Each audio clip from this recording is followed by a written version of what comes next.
Hello everyone, welcome back to my channel.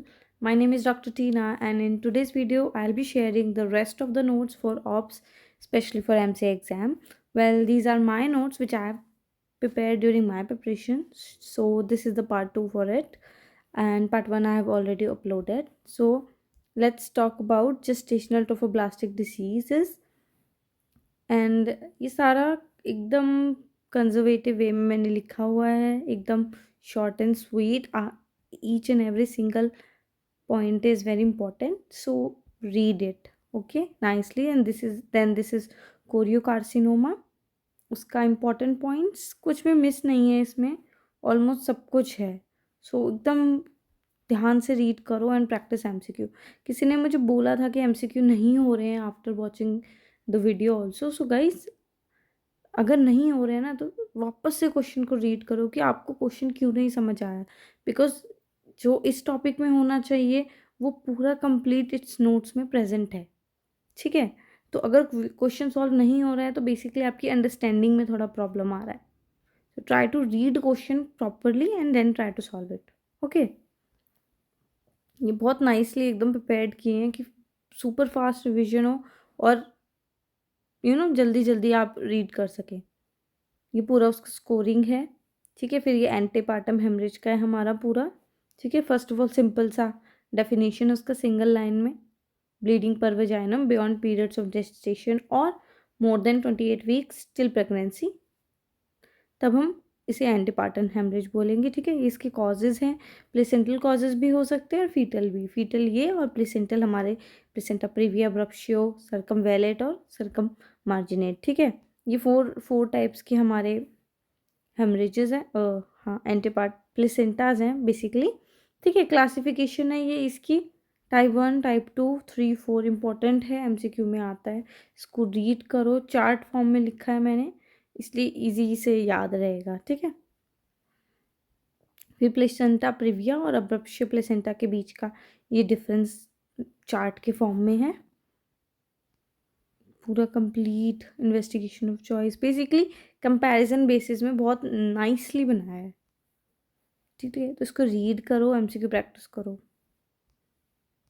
ये properly पूरा का पूरा पूरी क्लासिफिकेशन है. बहुत लिमिटेड नोट्स हैं ये और with all information. So please use this notes wisely I would say. Then twin pregnancy. ठीक है, मोनोजाइगोटिक, डायजाइगोटिक, ये मैंने पूरा छोटा छोटा फॉर्म में ऐसे डायग्रामेटिक वे में लिखा है कि मोनोजाइगोटिक में क्या होता है, सिंगल स्पर्म फर्टिलाइज करता है ओवा को, सिंगल जाइगोट बनता है एंड देन वो डिवाइड होता है. ठीक है, अब वो डिवाइड होने के बाद ये 4 हमारे पास वो डिफरेंट टाइप्स के हैं. ठीक है ना, dichorionic, diamniotic, monochorionic, diamniotic, monochorionic, monoamniotic and conjoint twins. ठीक है ना, ये सब इसके आगे छोटा सा ये शॉर्ट रिवीजन लिखा हुआ है मैंने कि मोर देन 72 आवर्स से पहले डिवीजन हो जाएगा तो DCDA होगा. फोर्थ से 8th डे के बीच में होगा तो MCDA होगा. और 8 से 12 डे के बीच में होगा तो MCMA होगा. ठीक है ना, आफ्टर 12 डेज तो कोजॉइंट ट्विंस होते हैं. ठीक है, ये मैंने पार्ट 1 वाले ऑप्स वीडियो में भी बताया था, तो आपका रिवाइज हो जाएगा इधर. फिर डायजाइगोटिक में क्या होता है कि 2 ओवर फर्टिलाइज कर देंगे 2 डिफरेंट स्पर्म को. ठीक है, तो 2 जाइगोट्स बन जाएंगे, सिंपल. ठीक है, फिर ये हेलेंस रूल है हमारा. ठीक है ना, basically each and every point बहुत इंपॉर्टेंट है जो इस नोट्स का स्पेशली. ठीक है ना, फिर ये हमारा डिटेल में आ जाएगा कि डाइकोरियोनिक, डाइएमनियोटिक ट्विंस में क्या है. अब आप ऑलरेडी आपको कॉन्सेप्ट समझ आ गया तो आपको इजी हो जाएगा. इसमें आपको बस ये याद करना है. देखो गाइज, अगर लेस देन 4 डेज के अंदर और विद इन 72 आवर्स के बीच में अगर डिवीजन हो रहा है, ठीक है, तो डाइकोरियोनिक, डाइएमनियोटिक होएगा.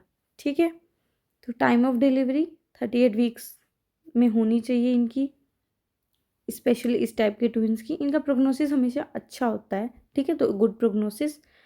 4 लेयर इन बिटवीन. ठीक है, तो बेसिकली जो 2 हमारे ये जाइगोट्स हैं इनके बीच में 4 लेयर्स आते हैं. ठीक है, और थिक मेम्ब्रेन होगी, usually more than 2 mm. Got it. और आप ऐसे याद रख सकते हैं कि 4 लेयर इन बिटवीन है तो बेसिकली डाइक्रोनिक डायमनियोटिक, दो कोर, एक कोरियन एक अमनियोटिक इसकी, एक कोरियन एक अमनियोटिक इसकी, टोटल 4 हो गई दोनों उसके बीच में। इजी, ठीक है। अब ये इसका एमसीक्यू क्या है कि ट्विन पीक साइन और लैम्डा साइन बोलते हैं, ये इसमें हमें दिखता है डाइकोरियोनिक डायमनियोटिक में, ठीक है। ये यहाँ मैंने छोटा सा डायग्राम भी बना रखा है, ये एक जाइगोट है, ये दूसरा, और बीच में ये ऐसे आता है यूजली हमारा प्लेसेंटा, ठीक है। तो इस साइन को हम क्या कहेंगे, ट्विन पिक साइन, ठीक है। फिर मोनोक्रोनिक डायमनियोटिक, इसमें क्या है हमारा 4th से 8th डे के बाद डिवीजन हो रहा है, तो इसका प्रोग्नोसिस बैड है, इनके बीच में 2 लेयर्स आएंगे, ठीक है। अब ऐसे याद रखेंगे, मोनोकोरियोनिक है तो कोरियन तो सिंगल ही हुआ, ओके। तो डाई एमनियोटिक पर एमनियन है, गॉट इट। तो फिर है हमारा और यूजली इसमें थिन मेम्ब्रेन है, उसमें थिक है, कॉमन सेंस, ठीक है। इसकी ये एमसीक्यू है कि इसके अल्ट्रासाउंड पे हमें क्या दिखता है, टी साइन दिखता है, ठीक है। एकदम पतली सी लाइन आती है तो टी साइन दिखेगा। कॉम्प्लिकेशन क्या है इसकी, ट्विन टू ट्विन ट्रांसफ्यूजन होने के चांस का सिंड्रोम हो जाता है बेसिकली, ठीक है। और टाइम ऑफ डिलीवरी इसकी 34 से 37 वीक प्लस 6 डेज में होती। फिर मोनोकोरियोनिक मोनो एमनियोटिक में क्या है कि 8th डे के बाद डिवीजन हो रहा है, इसका तो बैड प्रोग्नोसिस ही होगा, ठीक है। कोई लेयर इन बिटवीन नहीं होगी क्योंकि मोनोकोरियोनिक एक ही कोरियन है, एक ही एमनियोटिक लेयर है, ठीक है। तो कोई लेयर नहीं होती बीच में।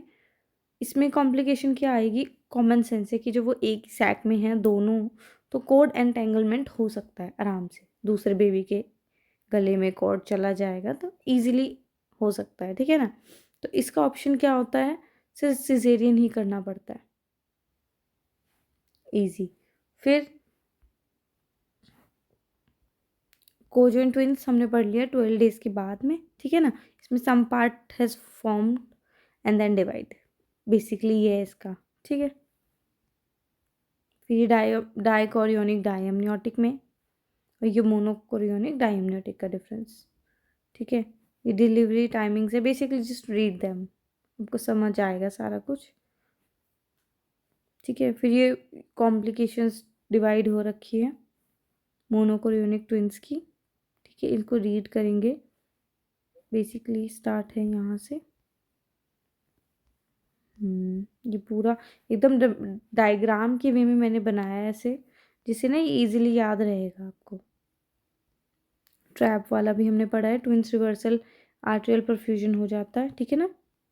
और फिर वो इस तरह से एक रफ डायग्राम बना रखे हैं मैंने इजी अंडरस्टैंडिंग के लिए, ओके। इन सब का मैनेजमेंट है प्रॉपर,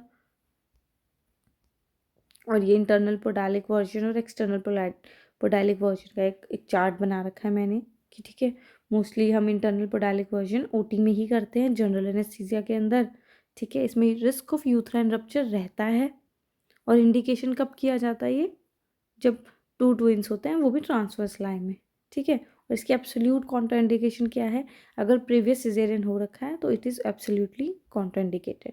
फिर एक्सटर्नल पोडालिक वर्जन की बात करेंगे तो मोस्टली ओपीडीज में करते हैं, ठीक है। इसमें एनेस्थीसिया का कोई रोल नहीं है। फीटल डिस्ट्रेस हो जाता है, इसमें रिस्क रहता है, ठीक है। सिंगल प्रेगनेंसी हो और उसमें ब्रीच या ट्रांसफ़र लाई हो, तब हम एक्सटर्नल पोडालिक वर्जन करते हैं, ठीक है, जिससे कि हम उसको वापस से to make it in cephalic position, और ये एंटीनेटली कर देते हैं हम, और इसमें रिलेटिव कॉन्ट्राइंडिकेशन रहती है प्रीवियस सिजेरियन सेक्शन की, not absolute, okay.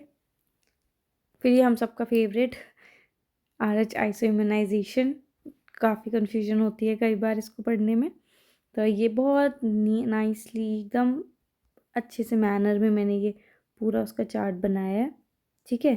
RH antigen है हमारा, प्रेजेंट एब्सेंट, इसकी लोकेशन कहाँ पे होती है, एमसीक्यू आ रहा है ये, short arm of chromosome number 1 पे, ठीक है, और discovered by Landsteiner and Wiener, ठीक है।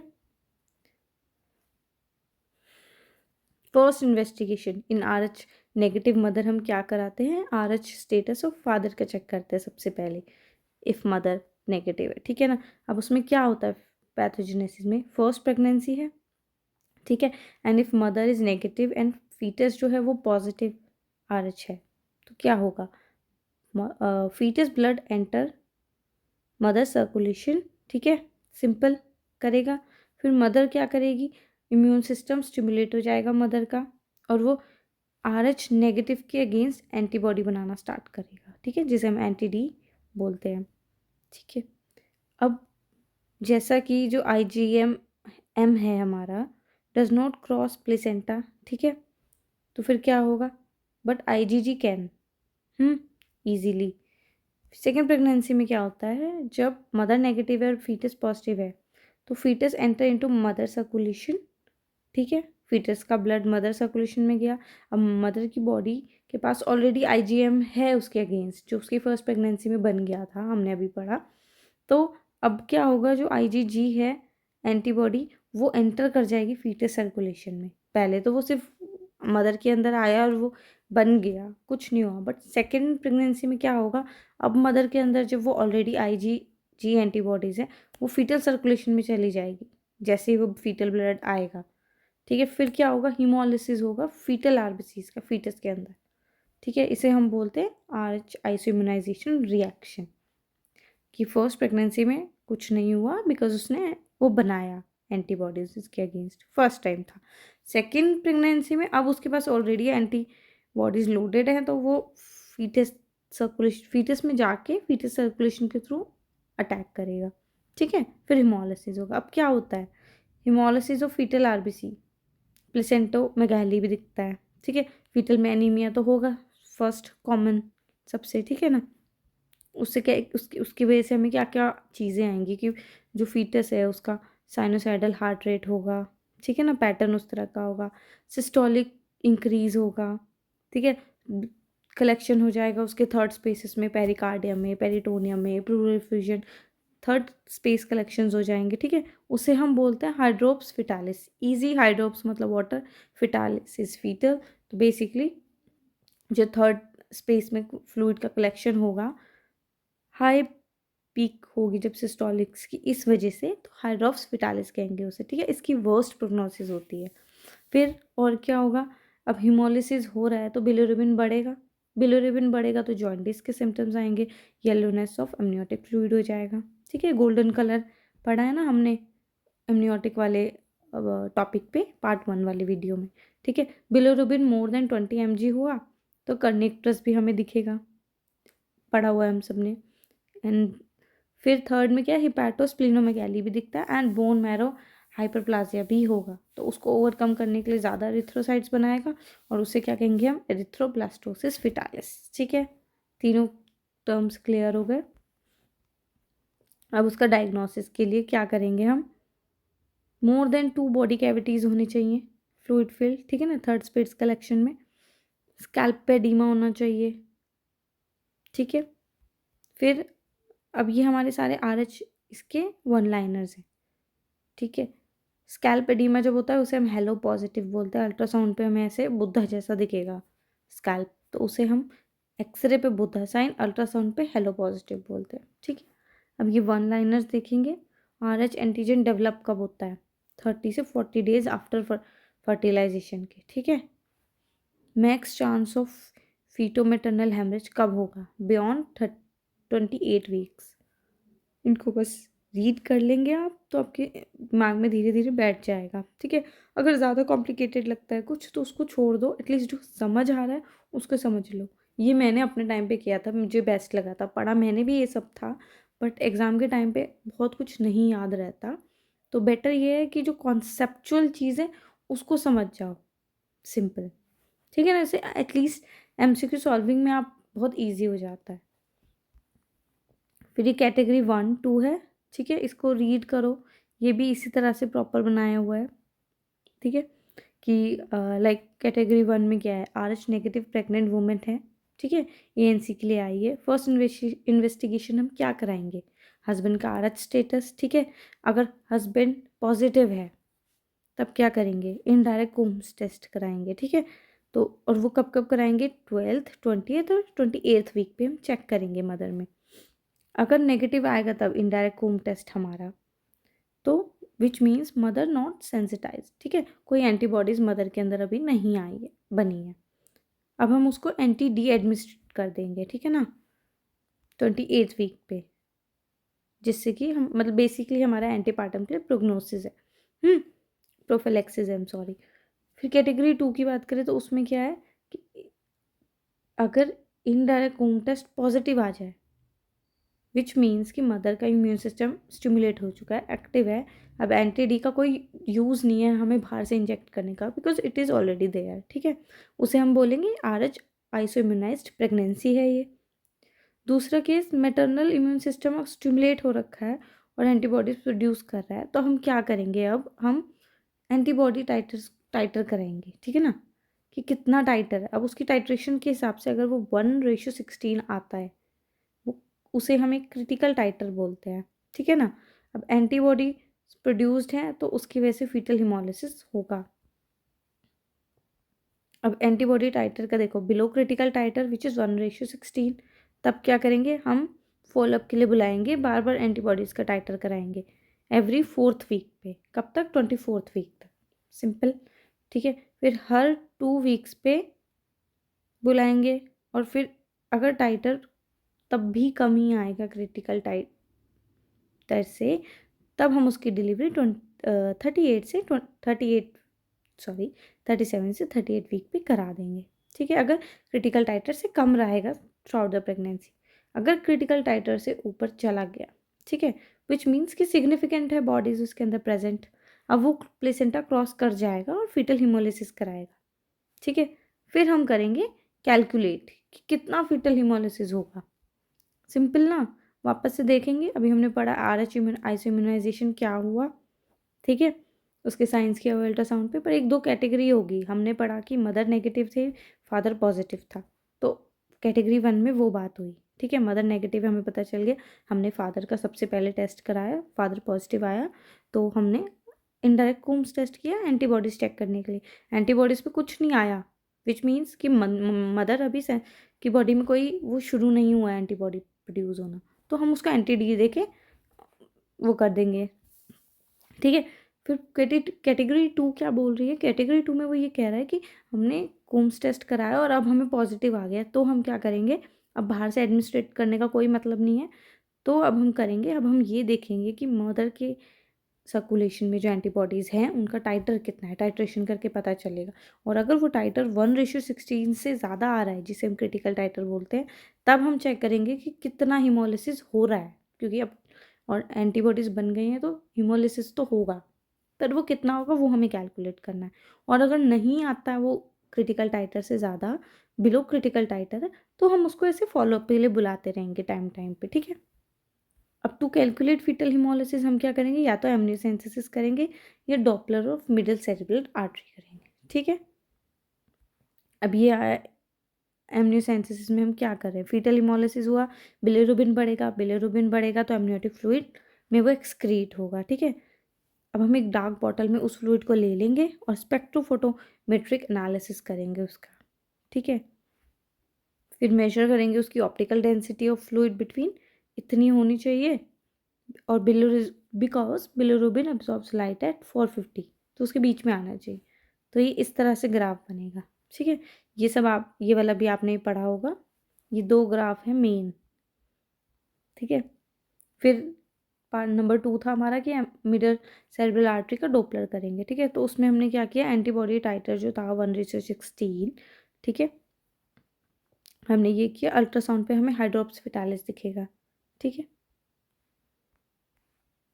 अब ये दूसरा चार्ट है कि अगर वो इससे कम आया 1.5 mm से, तो हम रिपीट करेंगे हर 2 वीक्स में, और अगर वो ज़्यादा आया 1.5 mm से, मतलब फीटल को सिवियर एनीमिया हो रहा है हिमोलिसिस की वजह से, ठीक है, तो हम लेस देन 34 वीक होगा तो उसका कॉर्ड का सिंथेसिस करेंगे, अगर तब भी वो कम आएगा तब हमें ट्रांसफ्यूजन करना पड़ेगा, पर अगर 34 वीक से ज़्यादा है तब हम इमीडिएट डिलीवरी करवा देंगे, ठीक है।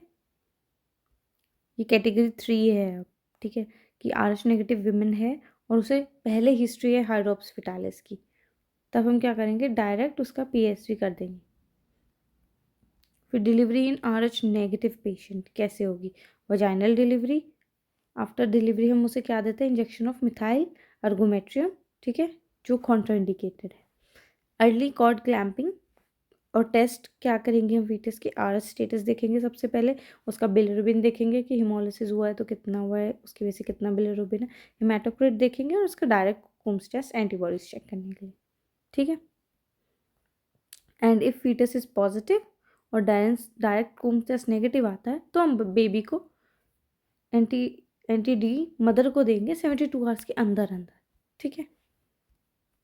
ये इसका बाकी सारा डिटेल में है, एक एक करके आप पढ़ सकते हो, ठीक है। ये वाला तो बेसिकली हम सब ने पढ़ रखा है, test for RH negative deliveries, है ना। हम कैलकुलेट करते हैं मेटरनल सर्कुलेशन में, और जिसे रोजेट टेस्ट बोलते हैं, with in 2 hours of delivery करते हैं हम लोग, ठीक है। ये पैथो में भी है पूरा हमारा कॉन्सेप्ट, ठीक है।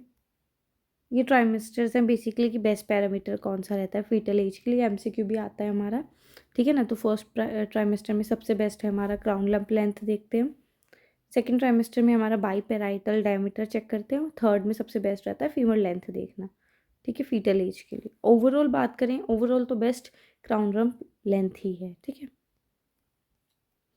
अगेन ये एमसीक्यूज हैं, best ultrasound parameter fetal weight के लिए या आईयूजीआर या मैक्रोजोमिया चेक करने के लिए, सबके लिए अब्डोमिनल सर्कमफेरेंस सबसे बेस्ट है, और best ultrasound for ruling out congenital मालफॉर्मेशंस के लिए लेवल 2 स्कैन टीफा स्कैन होता है, दैट टू 18 सो 20 वीक पे, ठीक है ना। फिर ये pre term labour less than 37 week का होता है, ठीक है। लेस देन 37 वीक पे सर्फेक्टेंट कम्प्लीटली फॉर्म नहीं होता, बेसिकली लंग्स मेच्योर नहीं होंगे, ठीक है। और ये एमसीक्यू होता है कि कौन प्रोड्यूस करता है, तो टाइप 2 न्यूमोसाइट्स हमारे प्रोड्यूस करता है सर्फेक्टेंट को, ये हमारा पैथो का भी क्वेश्चन है, ठीक है। लेंथ ऑफ सर्विक्स है ये, फिर 34 से 37 वीक में और लेस देन 34 वीक पे, ठीक है। अब 34 से 37 वीक पे है तो कोई ट्रीटमेंट नहीं करेंगे, हम सिर्फ वेट एंड वॉच करते हैं, ठीक है ना। ये वजाइनल स्वैप करेंगे ज़्यादा से ज़्यादा ग्रुप बी स्टेप्टोकोकाई चेक करने के लिए।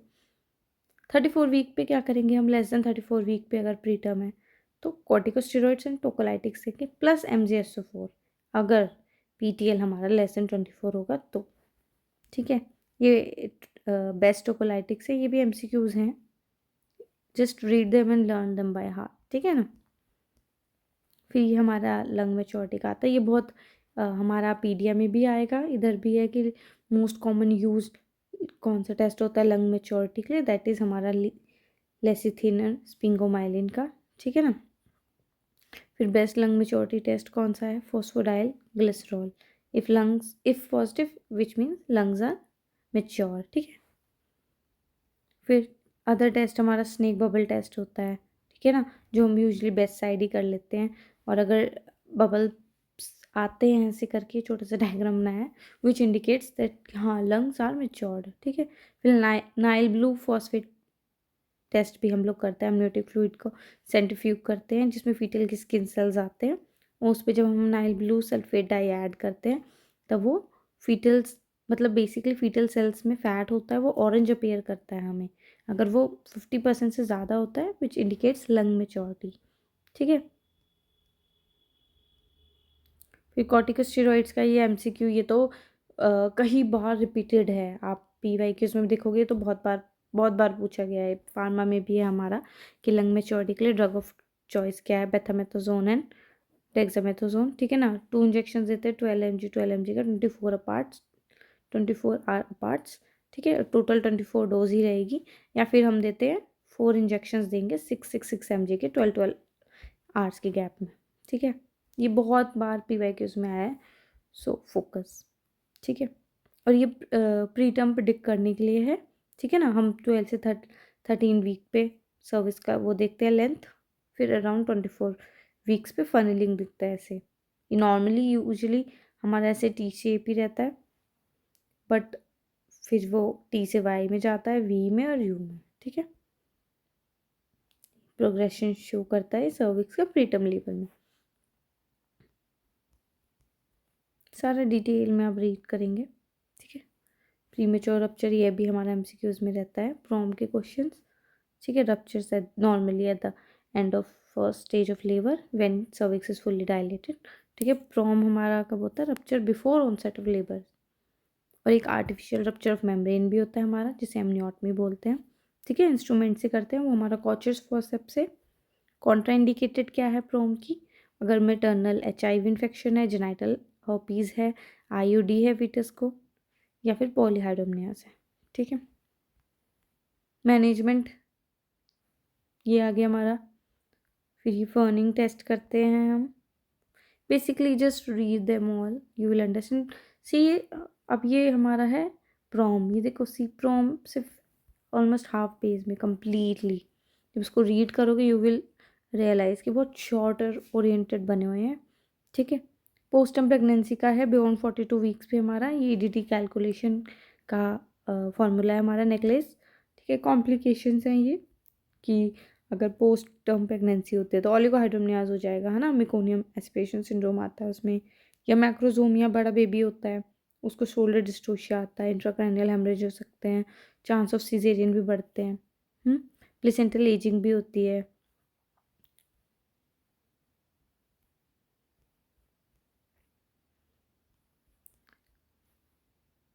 ये मैंडेटरी कब कब है इंडिकेशन सीजेरियन की? Transverse lie, brow presentation and face presentation. ठीक है,